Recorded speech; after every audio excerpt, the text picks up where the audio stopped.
vítaj u nás. Takže tu na tieto figurinky, čo vidíš popostavané, tak to dávame vonku, aby sme upútali pozornosť, čo chodia ľudia okolo. No a tu je letná kolekcia tých šatočiek, čo predvádzam. Veľké množstvo, takže si každý vyberie, aj aj takéto sú, tu som aj nepredvádzala. Tu sú tie šatočky rozopínacie. Tu si Načik vymyslel takéto krásne zrkadielko, ktoré svieti.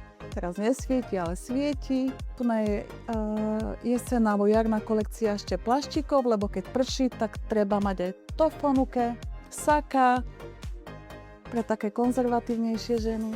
Šaty, aj spoločenské, kabelky, blúzky, všetko leto. Takéto sačka, keď chcú ženy na spoločenské šaty, nohavice rôzne, aj tenké, hrubé. Tu máme také tenučké, poď Jakubko ďalej. Tu si môžu ženy posedieť, uvaríme kávičku, dáme prosečko. Tu máme kabinky.